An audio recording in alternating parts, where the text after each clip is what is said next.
এখানে সাবেক যে সংসদ সদস্য ছিল তার নেতৃত্বে, তার উস্কানিতে প্রকাশ্যে পিস্তল নিয়ে তিনি সহ তার অনুগামীরা রাস্তায় বের হয়ে আমাদের ছেলেদের উপর গুলি ছুড়েছে। সেই গুলিতে 3 তারিখ একজন এবং 4 তারিখ একজন রাত্রে শহীদ হয়েছে। এই যে একটা অসন্তোষ হিংসার রাজনীতি, এটা কিন্তু আওয়ামী লীগই করেছে। বেগম খালেদা জিয়াকে তার ক্যান্টনমেন্ট, ঐতিহাসিক ক্যান্টনমেন্ট বাড়ি থেকে আমাদের বেগম খালেদা জিয়াকে তার ঐতিহাসিক ক্যান্টনমেন্ট বাড়ি থেকে আইনের আশ্রয় নিয়ে, আইনকে ব্যবহার করে বাড়ি বেদখল করেছে। এক কাপড়ে বেগম খালেদা জিয়াকে বের করে দিয়েছে। আমি এই মিটিং থেকে দাবি জানাবো, আমাদের সেই ঐতিহাসিক স্মৃতি বিজড়িত মইনুল হোসেনের ক্যান্টনমেন্টের বাড়ি যেই রকম ছিল, এটা আবার রেজিস্ট্রি করা বাড়ি। বেগম শহীদ রাষ্ট্রপতি জিয়াউর রহমান যখন শহীদ হয়েছিল, পার্লামেন্টে এইটা ঠিক করে দিয়েছিল এবং এই বাড়িটা রেজিস্ট্রি করে দিয়েছিল বেগম খালেদা জিয়া এবং জিয়াউর রহমানের এই 3 ছেলেদেরকে। আমি এই মিটিং থেকে দাবি জানাবো, আমাদের বেগম খালেদা জিয়ার সেই বাড়ি যেতে অবিলম্বে ফেরত দেওয়া হয়।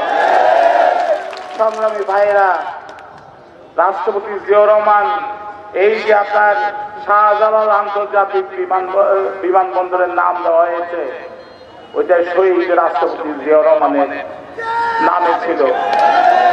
আমরা দাবি জানাবো, সেই বিমানবন্দর যাতে অবিলম্বে শহীদ রাষ্ট্রপতি জিয়াউর রহমানের নামে পুনরায় ফেরত আনে।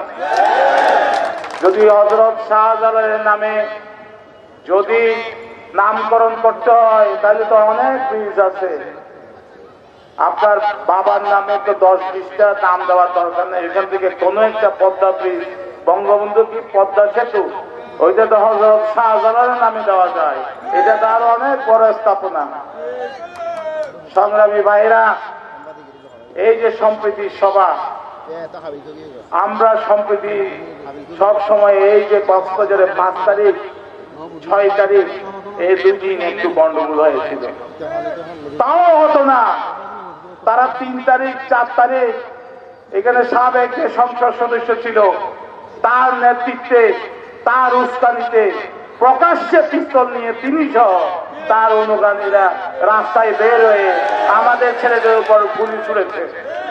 সেই গুলিতে 3 তারিখ একজন এবং 4 তারিখ একজন রাত্রে শহীদ হয়েছে। যদি উনি ওই কাজটা না করতেন, তাহলে কক্সবাজার সম্প্রীতি থাকতো, শান্ত থাকতো। তিনি ওই কাজটা করার পর ছেলেরা উত্তেজিত হয়ে গেছে। শেখ হাসিনা যখন পালিয়ে গেল তাদেরকে ফেলে, তখন একটু বিপ্লবোত্তর, একটু প্রসব বেদনা, একটু বিভিন্ন জায়গায় ভাঙচুর হয়েছে। কিন্তু আমাদের বিএনপির লোকজন, আমাদের নেতাদের নেতৃত্বে আমরা থানা পাহারা দিয়েছি, এসপি অফিস পাহারা দিয়েছি, পাসপোর্ট অফিস পাহারা দিয়েছি, জেলা অফিস, জেলা প্রশাসকের কার্যালয়ে পাহারা দিয়েছি। আমরা বলেছি হিন্দু মন্দির পাহারা দেন, আমরা বলেছি হিন্দুদের সংখ্যালঘুদের বাড়িঘর পাহারা দেন, ব্যবসা প্রতিষ্ঠান পাহারা দেন। আল্লাহ রহমতে, আপনাদের দোয়ায়, আমাদের নেতাদের পাহারায়, আমাদের কর্মীদের সহযোগিতায় একটা সংখ্যালঘুর ঘটনাও ঘটে না। আজকের এই সম্প্রীতির সবাই এই জন্যই আমরা আহ্বান করেছি, এই বন্ধন যাতে সুদৃঢ় থাকে। কক্সবাজারে সবসময় রাজনৈতিক সম্প্রীতি ছিল।